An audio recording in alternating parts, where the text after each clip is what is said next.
बिस्मिल्लाहिर्रहमानिर्रहीम।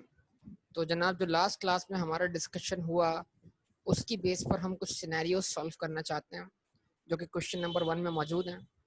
और हम देखते हैं जनाब कि जो कुछ भी हमने इंटेंजिबल एसेट के हवाले से अंडरस्टैंडिंग डेवलप की है, क्या हम उसकी बेस पर इन सिनेरियोस को सॉल्व कर पाते हैं या नहीं कर पाते। क्वेश्चन नंबर 1 कहता है state and briefly explain. Statement दीजिए इन चीज़। स्टेटमेंट का मतलब क्या है? स्टेटमेंट बताइए भाई, हाँ या ना, ये इंटेंजिबल एसेट्स हैं या नहीं हैं।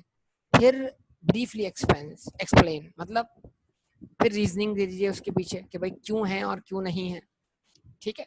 State and briefly explain whether or not would you recognise the following as an intangible asset.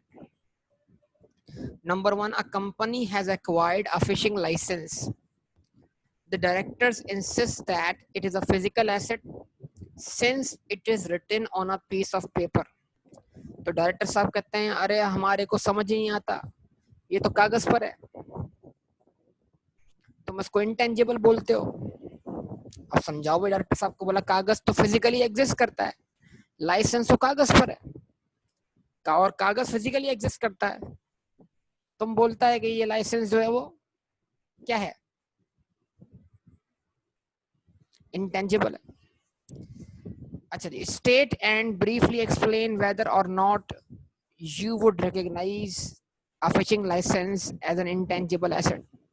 तो बताइए ना भाई आप कि लाइसेंस को आप इंटेंजिबल एसेट मानेंगे या नहीं मानेंगे। उसके बाद अगला सवाल क्या आपके सामने, software as an intangible asset if it is incorporated into machine that is dependent on the software for its operation. और उसके बाद ट्रेनिंग कॉस्ट, क्या ट्रेनिंग कॉस्ट क्या कहते हैं, ट्रेनिंग कॉस्ट जो है क्या वो इंटेंजिबल एसेट है। तो यहाँ पर आज आपका सही मायनों में क्या होना चाहिए, ओपन बुक एग्जाम होना चाहिए। ठीक है जी। तो मैं आपके सामने क्या करता हूँ, यहाँ स्क्रीन ओपन करता हूँ और स्क्रीन ओपन करके मैं आपको वो पैराग्राफ बता देता हूँ जहां पर इनके आंसर छुपे हुए हैं। तो आप कोशिश कीजिए कि वो रेलेवेंट लाइन पिक कर लीजिए उन पैराग्राफ से जहां पर इनके आंसर छुपे हुए हैं। पॉइंट नंबर ए और पॉइंट नंबर बी, इन दोनों के आंसर छुपे हुए हैं उसी पैराग्राफ नंबर 4 में। तो मैं पैराग्राफ नंबर 4 पे ले चलता हूं आपको। वहां से आप क्या करें, अपना आंसर ड्राफ्ट करके बताइए मुझे, बोलिए। ये पैराग्राफ नंबर 4 आपके सामने है, वहां से आप अपना आंसर ड्राफ्ट कीजिए और टाइप करके यहाँ पे सेंड कर दीजिए जल्दी से। मैं आपका इंतजार कर रहा हूँ, ए का भी और बी का भी। कर लेंगे बेटा।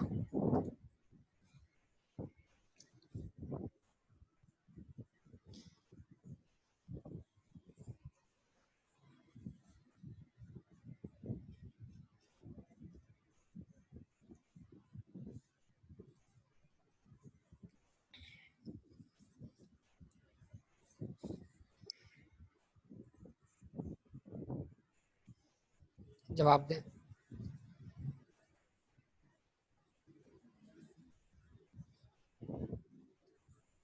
पैराग्राफ नंबर 4 आपके सामने है, बताइए। तो जवाब आ रहे हैं सबके, अच्छी बात है बेटा, गुड, जबरदस्त। तो इसका रिस्पांस क्या होगा जनाब? Fishing license is what? पहले स्टेटमेंट है, स्टेटमेंट क्या दें? Fishing license is intangible asset, ये होगा स्टेटमेंट। यानी जो देखें, एग्जामिनर की टोन फॉलो करें ना बेटा। एग्जामिनर का जो टोन होता है ना सवाल पूछने का, उसको जरूर फॉलो करें। State and briefly explain. चले भाई, पहले स्टेटमेंट दे दें, the fishing license is an intangible asset. Now support your statement with logical proofs. That is called what? Explanation. Yes और नो? रिस्पॉन्स दें बेटा।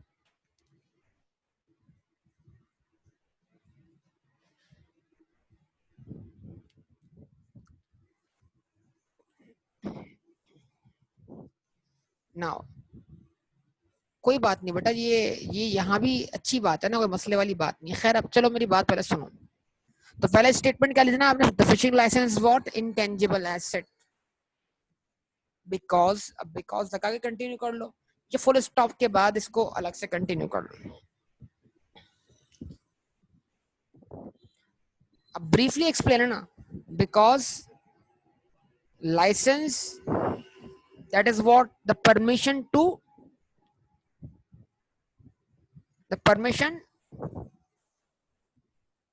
what perform fishing is more significant element as compared to the piece of paper।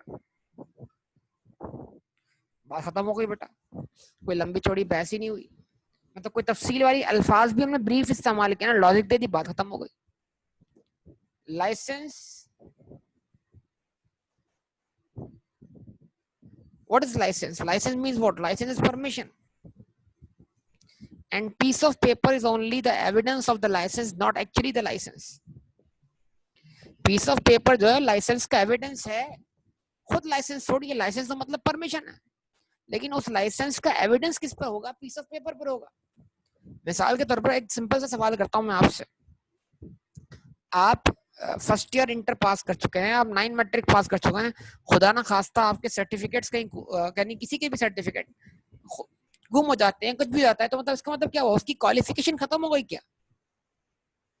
वो disqualify हो गया क्या? उसको दोबारा से अब क्वालिफिकेशन हासिल करनी पड़ेगी, या उसका जो मैट्रिक पास है वो मैट्रिक पास ही रहेगा, उसका जो क्या कहते हैं इंटर पास है वो इंटर पास ही रहेगा।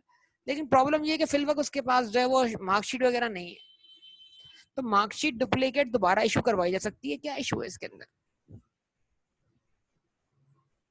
क्या बोलेंगे आप इस चीज को, है कि नहीं?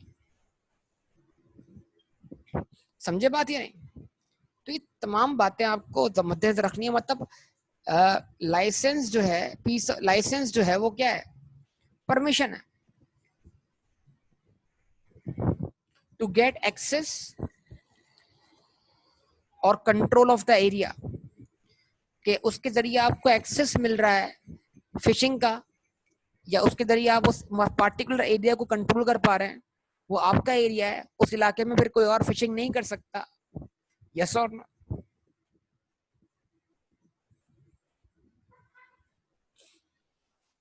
क्या कहेंगे बताइए?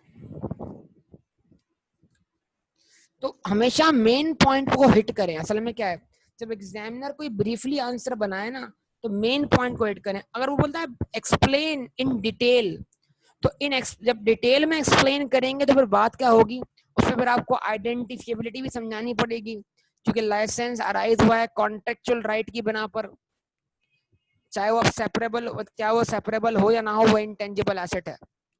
ठीक है जी, वो कंडीशन पूरी करता है आइडेंटिफिकेबिलिटी। फिर कंट्रोल, इसका मतलब क्या है? लाइसेंस के जरिए आपको कंट्रोल ही मिल रहा है ना, आपको राइट मिल रहा है वहां पर फिशिंग करने का, नंबर 1। नंबर 2, वो एरिया फिर आपके लिए मखसूस हो गया, आपके अलावा फिर उस इलाके में कोई और, उस समंदर के एरिया में कोई और फिशिंग नहीं कर सकता। ठीक है जी, और यानी रिस्ट्रिक्ट किया आप लोगों ने दूसरों को लाइसेंस हासिल करने के बाद। अच्छा जी, उसके बाद finally what? Future economic benefit. अगर जनाब जिस एरिया में आपको फिशिंग की परमिशन दी और वहां आपको मालूम है कि बहुत सारे फिशेज हैं जो एक लंबे अरसे तक क्या करेंगी, आपको इकोनॉमिक बेनिफिट देती रहेंगी, तो इसका मतलब ये हुआ ना भाई कि तीनों क्राइटेरिया क्या हो गए? पूरे हो गए। तो अगर हमसे इन डिटेल एक्सप्लेनेशन मांगी जाती तो हम ये सारी बातें कर लेते। आइडेंटिफिकेबिलिटी कैसे पूरी हो रही है, कंट्रोल कैसे हासिल हो रहा है, फ्यूचर इकोनॉमिक बेनिफिट कैसे एग्जिस्ट करेगा। यस और नो बोलो, मेरे पॉइंट समझ में आ रहे हैं आप लोगों को बेटा, क्या बोल रहा हूँ?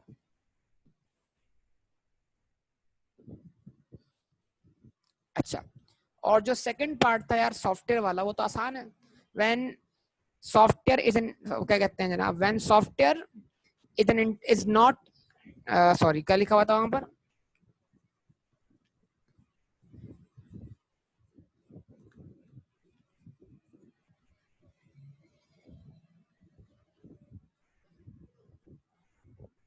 अ machine that can not operate, ये वाला पार्ट है ना, ये रहा, यहाँ से कॉपी कर सकते हैं इसको ओपन बुक एग्जाम में।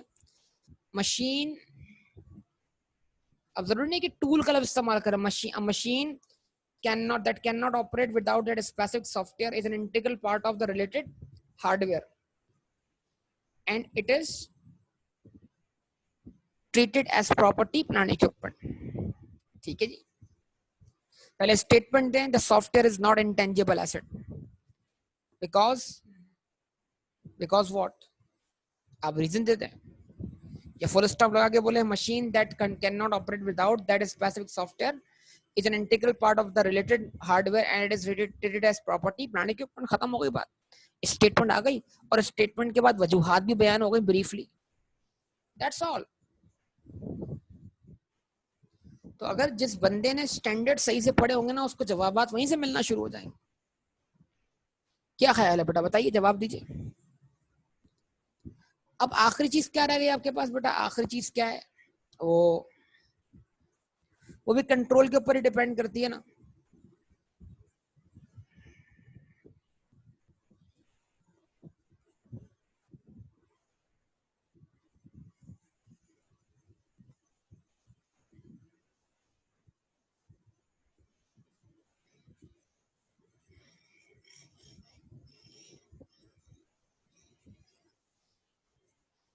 और इसका जवाब आपको इजीली कहां से मिल जाना है? पैराग्राफ नंबर 15 से।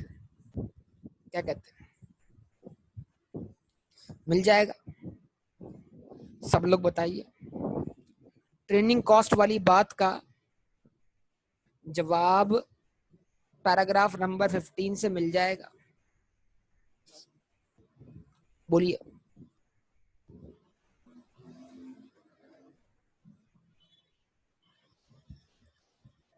मैं रिस्पॉन्स दीजिए, आप सबका वेट कर रहा हूं मैं काफी देर से। क्या आप जवाब दे तो बात बने।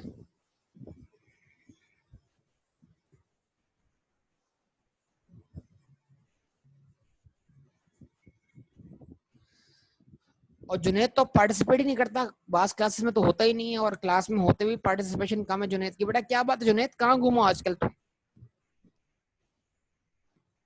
जुनेद बेटा कहाँ घूमो?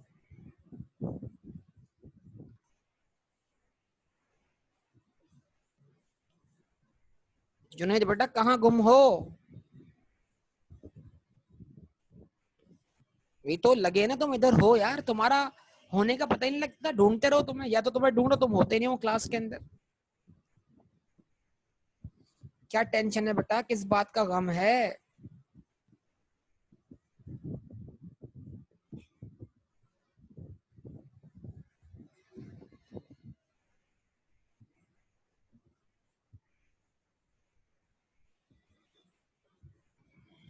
अच्छा जी, ओके। इसमें तो मजे हैं यार, तुम गम की बात करते हो।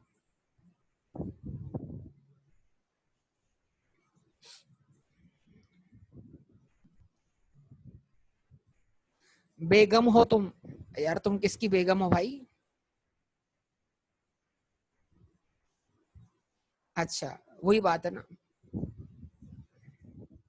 तुम ये बोले तो कोई गम नहीं। ओके जी। अच्छा जी, तो ट्रेनिंग कॉस्ट वाला आंसर कहां पर है? पैराग्राफ नंबर 15 में। जवाब दे, है आंसर इसका?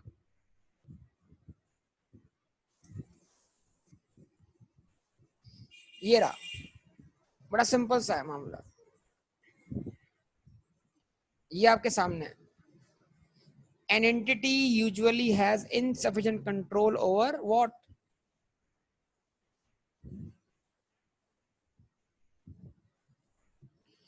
An entity has usually insufficient control over the expected future economic benefit arising from a team of skill staff or from training. अब skill staff की बात ना करें, from training cost incurred on training for staff, ठीक है जी, for these items to meet the definition of intangible asset। ये logical point आ गया। तो training cost is not recognise as intangible asset. लेकिन एक बात और कर दो, वो इजाफी बात है ना, ये है अनलेस ये बात पूरी करेगी और मार्क्स दिलवाएगी। Unless it is protected by the legal rights to use it or obtain the future economic benefit. ये बात भी जोड़ दो तो बेहतर है। सही है, ये दो इंपॉर्टेंट पॉइंट है यहाँ से। जो आपको जोड़ना जरूरी है इसके अंदर। क्या कहते हैं बताइए आप सब लोग, रिस्पॉन्स दीजिए बेटा।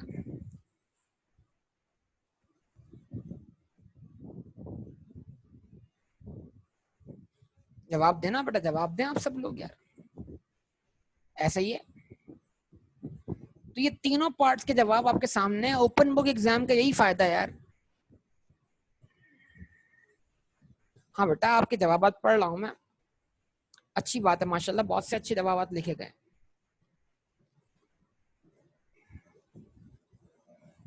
ठीक है जी, तो इसका मतलब जो कुछ भी हमने पढ़ा उसकी एग्जांपल्स आपके सामने आ गई हैं, और सिनेरियो किस तरह आएगा या किस तरह जवाब देने, ये भी आपको आइडिया जनरेट हो चुका है। हो गया ना बेटा या नहीं हुआ बताइए। अच्छा जी,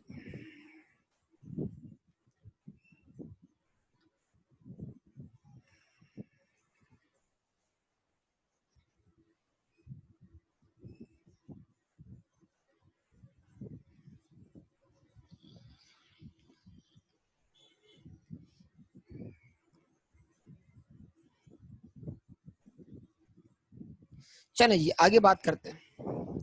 क्या लिखा हुआ आ गया?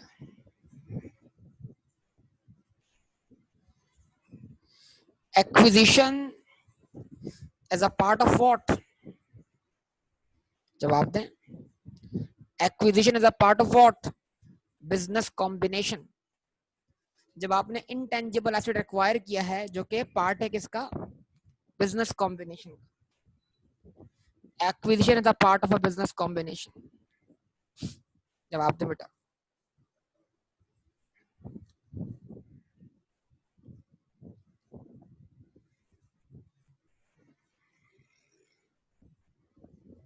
ठीक है जी, यानी मतलब पहले ये बताइए कि क्या आपको ये याद है मैंने बिजनेस कॉम्बिनेशन का मतलब क्या बताया था?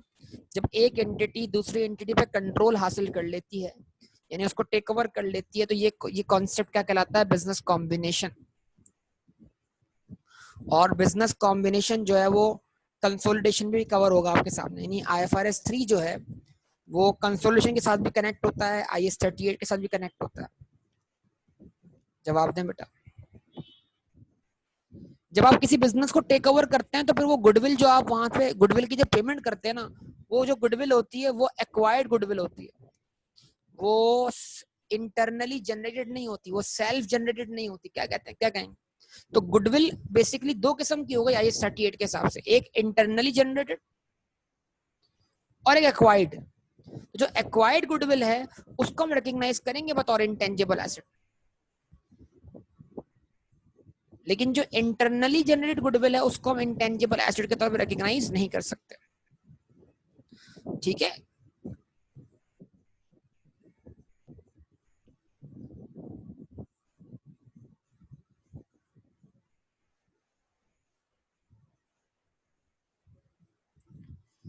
ठीक है जी। अब ये बुनियादी बात याद रखें। In accordance with IFRS 3 business combinations, if an intangible asset is acquired in a business combination, the cost of that intangible asset is its fair value. जवाब देंगे। तो कोई भी इंटेंजिबल एसेट जब एक्वायर किया जाएगा बिजनेस कॉम्बिनेशन में, तो उसकी कॉस्ट उसकी फेयर मार्केट वैल्यू होगी एट द एक्विजिशन डेट, उस डेट पर जिस डेट पे उसको एक्वायर किया गया। और फेयर वैल्यू का एग्जिस्ट करना क्या होगा भाई? The fair value of N intangible asset will reflect what market participants expectation at the acquisition date about the probability that the expected future economic benefits embodied in the asset will flow to the entity. In other words, the entity expects there to be an inflow of economic benefits, even if there is uncertainty about the timing or the amount of the inflow. Therefore, the probability recognition criteria in paragraph 21A is always considered to be satisfied for intangible asset acquired in a business combination if an asset is in a business if an asset acquired in a business combination is separable or arises from contractual or other legal rights sufficient information exists to measure reliably the fair value of the asset. यानी अगर कोई भी intangible asset आप acquire करते हैं business combination में, तो बस उसको रिकॉग्नाइज करने के लिए एक शर्त है, उसकी आइडेंटिफिएबिलिटी के लिए एक शर्त है कि वो आइडेंटिफिएबल है तब जब उसकी fair market value reliably estimate हो सकती हो। अगर उसकी फेयर मार्केट वैल्यू एस्टिमेट हो सकती है तो फिर वो सेपरेबल है किससे? गुडविल से। अगर वो उसकी fair market value reliably estimate नहीं हो सकती, फिर वो गुडविल से सेपरेबल नहीं है। ये बात मैंने कल भी डिस्कस की थी वर्बली, आज ये पैराग्राफ बता रहा हूँ, फिर इस पे क्वेश्चन हम करने जा रहे हैं। ये 34 भी देख लें जनाब। In accordance with IFRS 3 an acquirer recognize at the acquisition date separately from goodwill। किसी भी इंटेंजिबल एसेट को गुडविल से अलग करके रिकॉग्नाइज किया जाएगा। N intangible asset of the acquiree irrespective of whether the asset had been recognized by the acquiree before the business combination। जैसे बड़ी सिंपल सी बड़ी आसान बात है, लेकिन अगर आप गौर करें, देखें सवाल क्या है। देखें, एक बिजनेस है जिसने एक ब्रांड नेम जनरेट किया, उसका नाम सोचा, उस पे ऊपर एक्सपेंडिचर किया, उसको मशहूर करवाया, उसके एडवर्टाइजमेंट की, प्रमोट की। तो वो बिजनेस जो एक ब्रांड नेम जनरेट कर रहा है, उसका एक्सपेंडिचर तो चार्ज हो रहा है प्रॉफिट एंड लॉस अकाउंट में, यस और नो? क्योंकि वो इंटरनली जनरेटेड ब्रांड है। ब्रांड मतलब फिर वही ब्रांड नेम। ये ब्रांड नेम और ब्रांड बोलूं बात एक ही है। ब्रांड का मतलब हरगिज प्रोडक्ट नहीं है, फिर बोल रहा हूं मैं आपको। लव ब्रांड का मतलब प्रोडक्ट नेम है। इसमें गलती मत कीजिएगा जनाब, वरना आप गलती कर जाएंगे, ठीक है? टाइगर बिस्किट एक ब्रांड नेम हो गया ना, ठीक है जी? जवाब दे बेटा। नान खटाई एक ब्रांड हो गया। तो मतलब प्रोडक्ट के नाम से आप क्या कर रहे हैं, मुख्तलिफ बिस्किट्स को आप देखते हैं कि मुख्तलिफ नाम नेम से प्रमोट किए जाते हैं। हाँ बेटा बिल्कुल सही कहा, गोल्ड लीफ एक ब्रांड नेम हो गया। बिल्कुल सही, ठीक है।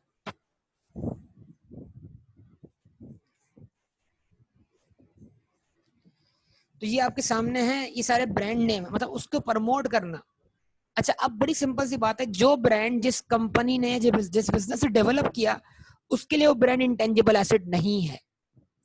सही है बेटा? अच्छा, अब अगर एक दूसरा बिजनेस उसको टेक ओवर कर लेता है, तो पहला बिजनेस जिसके लिए वो इंटरनली जनरेटेड था, उसके लिए वो इंटेंजिबल एसेट नहीं था। लेकिन जो दूसरा बिजनेस उसको एक्वायर कर रहा है, उस ब्रांड को बिजनेस कॉम्बिनेशन में, तो फिर वो ब्रांड दूसरे बिजनेस के लिए इंटेंजिबल एसेट हो सकता है सेपरेटली फ्रॉम गुडविल, बस शर्त है कि उस ब्रांड की अपनी एक फेयर मार्केट वैल्यू। कुछ समझ पा रहे हैं बात या नहीं? तो यानी किसी भी इंटेंजिबल एसेट को बिजनेस कॉम्बिनेशन में एक्वायर करते वक्त ये तो सोचना नहीं है आपने कि वो जो पिछली पार्टी थी उसकी बुक्स में कैपिटलाइज था या नहीं। उसका क्राइटेरिया और है, इसलिए कि उसके लिए इंटरनली जनरेटेड था। आपका क्राइटेरिया और है क्योंकि आप जो लमसम पेमेंट कर रहे हो उसमें आप उसको सेपरेट कर पा रहे हो कि कौन से एसेट के लिए आप क्या पेमेंट कर रहे हो। यानी किसी भी एसेट की फेयर मार्केट वैल्यू होना उसको सेपरेट कर देगा जनाब कि हाँ ये इतनी पार्टिकुलर पेमेंट जो है इस काम के लिए की जा रही। कुछ समझ पा रहे हैं मैं क्या बोलना चाह रहा हूँ बेटा? रिस्पॉन्स दे बेटा, रिस्पॉन्स। और अगर फेयर मार्केट वैल्यू नहीं होगी तो फिर वो गुडविल से सेपरेट नहीं हो पाएगा, गुडविल का ही पार्ट बन जाएगा। आइए इस बात को समझने के लिए ये एग्जाम्पल आपके सामने रख देते हैं। क्वेश्चन नंबर 2 देख रहे हैं सब लोग बेटा? आपके सामने क्वेश्चन नंबर 2 है, सबको विजिबल है क्वेश्चन नंबर 2?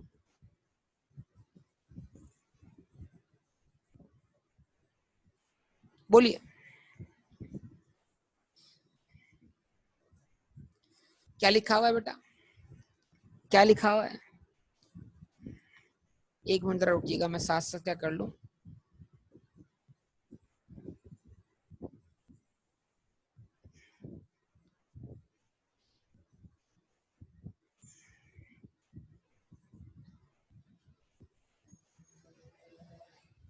अच्छा अब ये देखें आप लोग, question number 2, intangible asset acquired in a business combination. Company A acquires company B. Company A company B को टेक ओवर कर रही है.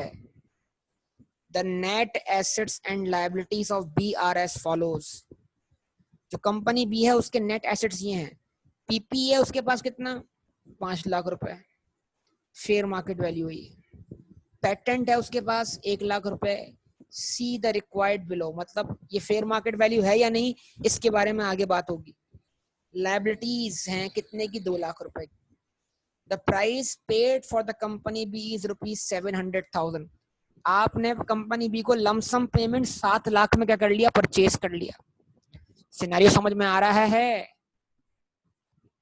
कि कंपनी बी के नेट एसेट्स कितने हैं और कंपनी बी को कंपनी ए कितने में परचेज कर रही है. यस और नो, रिस्पॉन्स दीजिए बेटा. अच्छा जी, ओके. अब उसके बाद कहता क्या रिक्वायरमेंट में, journalise the acquisition of company B in the books of company assuming the fair value of patent is reliably measurable at ₹100,000. Patent की फेयर मार्केट वैल्यू बिल्कुल रिलायबली एस्टिमेट हो सकती है कितनी, ₹100,000 के तौर पर. पेटेंट की जो लाख रुपए वैल्यू है फेयर मार्केट वैल्यू है. इसका मतलब क्या हुआ, अगर पेटेंट फेयर मार्केट वैल्यू है तो हम 7 लाख के अंदर इसको ब्रेक कर सकते हैं कि 7 लाख में हम 5 लाख दे रहे हैं किसके लिए, प्रॉपर्टी प्लांट इक्विपमेंट के लिए. जवाब दें. लाख रुपए हम दे रहे हैं किसके लिए, पेटेंट के लिए. और जो 2 लाख की लायबिलिटीज हमारे जिम्मे आएंगी तो उसकी वजह से हम 2 लाख रुपए पे नहीं कर रहे होंगे, तो असल जो कंसीडरेशन होगी वो 9 लाख होगी. यस और नो. लेकिन 9 लाख में से हम 2 लाख क्यों नहीं पे कर रहे, इसलिए कि कंपनी बी की लायबिलिटीज अब हमारे जिम्मे आ गई. क्या ख्याल है, बोलिए.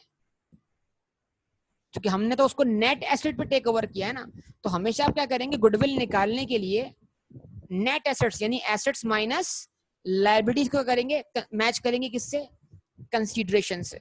और ये आपकी क्या कहते हैं कंसोलिडेशन में बड़ा काम आने वाला है अभी साथ साथ. तो जरा इसको देखते हैं, रिक्वायरमेंट नंबर ए को फॉलो करते हुए जरा इसकी एंट्री पास करते हैं. ए की एंट्री क्या बनी, देखिए सब लोग.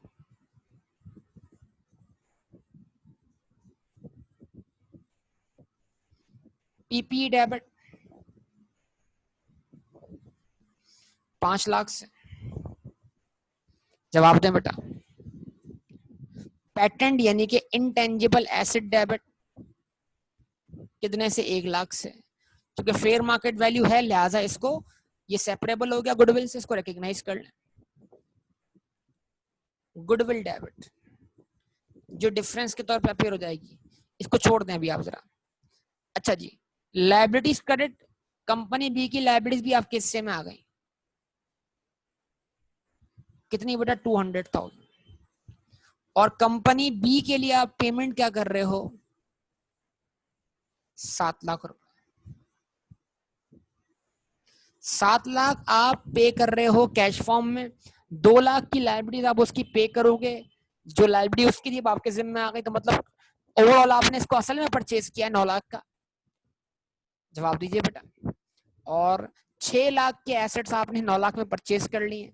या आप इसको इस तरह बोल सकते हैं 5 लाख और 6 लाख, 5 लाख और 1 लाख 6 लाख, 6 लाख माइनस 2 लाख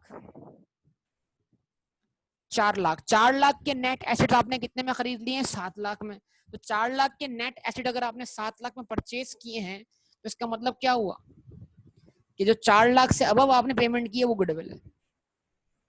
यस और नो. तो गुडविल कितनी आ जाएगी बेटा, 3 लाख रुपए. और ये गुडविल इंटरनली जनरेट गुडविल नहीं है. ये कौन सी गुडविल है, ये कौन सी गुडविल है, ये गुडविल इंटरनली जनरेट गुडविल नहीं है. ये कौन सी गुडविल है, ये एक्वायर्ड गुडविल है. समझे बात, ये एक्वायर्ड गुडविल है. ओके, कोई मुश्किल बात तो नहीं है. चलेंगे आगे. अब जरा इसका बी पार्ट देखें आप सब लोग. The fair value of the patent is not reliably measurable and the value given above 100,000 is therefore the carrying amount based on the depreciated cost to the company B.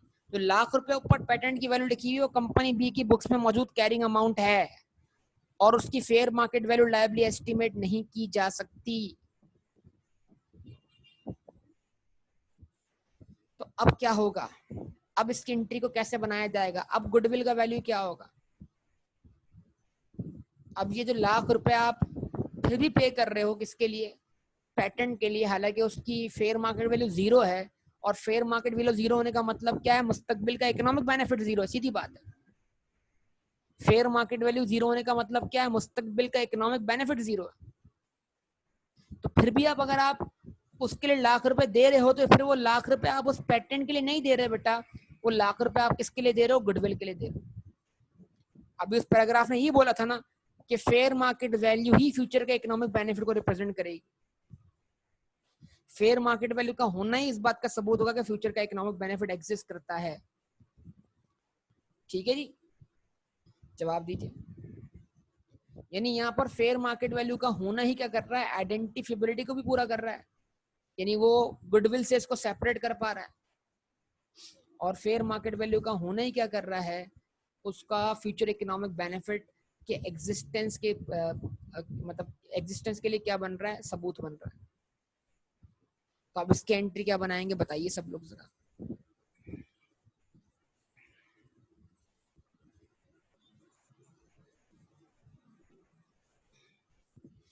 PP debit हो गया 5 लाख से, कोई intangible asset capitalise नहीं हुआ, goodwill का area आपने छोड़ दिया ब्लैंक। ठीक है जी, लायबिलिटीज आप क्रेडिट कर दें,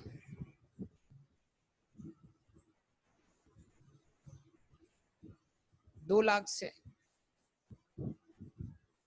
पेमेंट कर दें आप कितने की,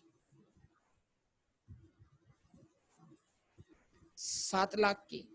यानी आप, सवाल क्या है, आप 5 लाख माइनस 2 लाख 3 लाख, 3 लाख के नेट एसेट्स के लिए आप क्या पे कर रहे हो, 7 लाख रुपए।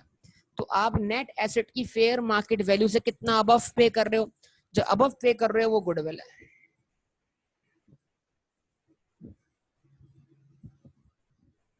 चार लाख। जवाब दें बेटा इस बात का भी, रिस्पॉन्स दें आप सब लोग। अच्छा जी, ओके। उसके बाद जनाब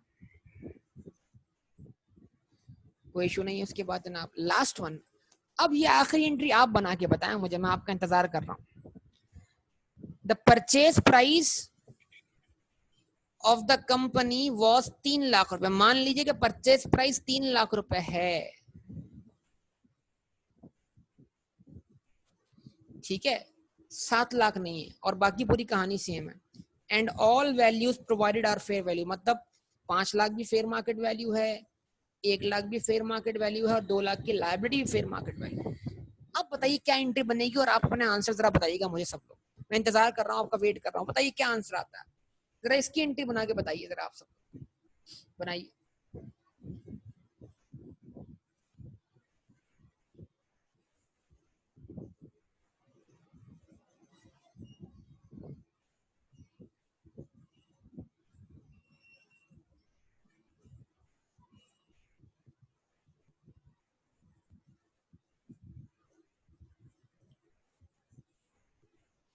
-1 लाख, -1 लाख क्या बोलूं बेटा, नेगेटिव गुडविल बोलूं क्या, मतलब नेगेटिव गुडविल का मतलब क्या हुआ,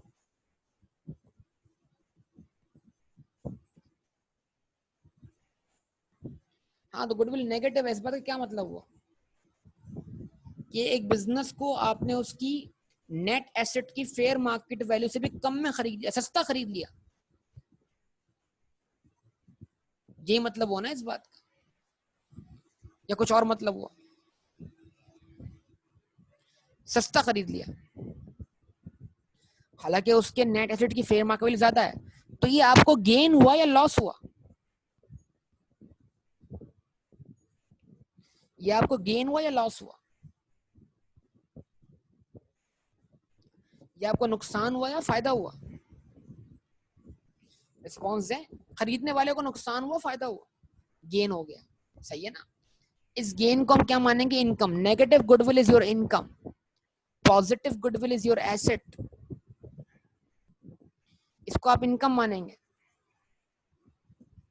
ठीक है जी।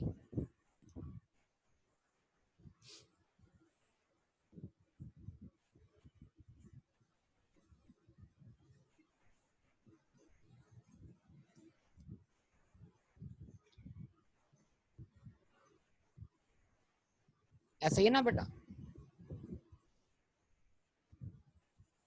बताइए। ओके जनाब, अच्छा जी, ओके।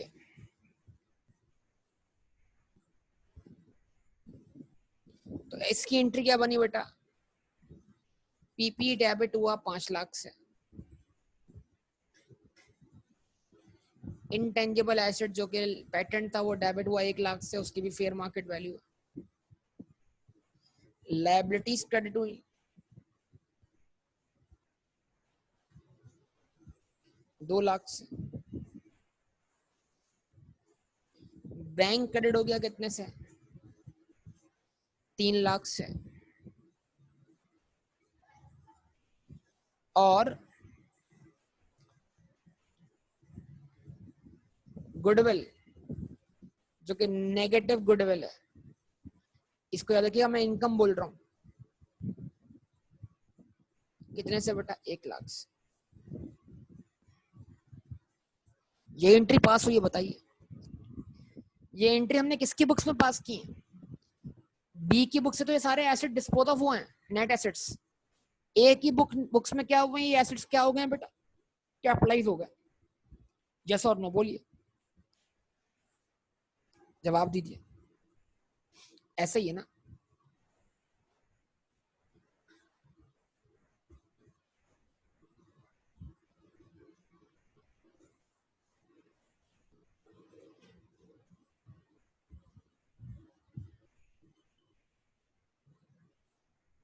बताइए बेटा, जवाब दीजिए सब लोग, आप सब लोग, ऐसा ही है।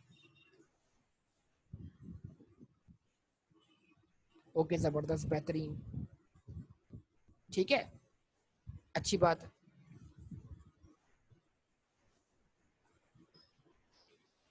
तो ये सारी बातें उम्मीद करता हूँ आपको समझ में आई होंगी बेटा यहाँ तक। और ये हमने सेकंड सिनेरियो का कर दिया, डिस्कस कर लिया आपसे। अब जो अगला सिनेरियो है वो रिसर्च एंड डेवलपमेंट है, वो एक थोड़ा तवील टॉपिक है, उस पर थोड़ी लंबी बात करनी पड़ेगी, इसलिए मैं अभी अगर स्टार्ट करूंगा तो बात मुकम्मल नहीं हो पाएगी। तो इंशाल्लाह मैं इस बात को अगली क्लास में यहाँ पे डिस्कस करूंगा, ठीक है बेटा। तो मैं ये जो जितना पार्ट अभी हमने कर लिया ना सेकंड तक, इस बेस पर हम कंसोलिडेशन अब शुरू कर सकते हैं अलग से, कि ये पैरेलल टॉपिक चले कि एक तरफ ये और एक तरफ कंसोलिडेशन। खैर कोशिश करते हैं जो भी पॉसिबल वो करेंगे। तो कंसोलिडेशन पढ़ने से पहले कम से कम ये जो बिजनेस कॉम्बिनेशन वाली एंट्रीज हैं ये बंदे को समझ में आनी चाहिए, उसके बाद बंदा उसको शुरू कर सकता है कंसोलिडेशन। ठीक है बेटा, यहाँ तक बात मुकम्मल हुई आप सबसे, आगे बात करेंगे इंशाल्लाह अगली क्लास में। ओके, अल्लाह हाफिज। और अपने आंसर्स अपने रजिस्टर में ड्राफ्ट कर लीजिएगा बेटा सब लोग, ओके। कोई जवाब दें सब लोग यार।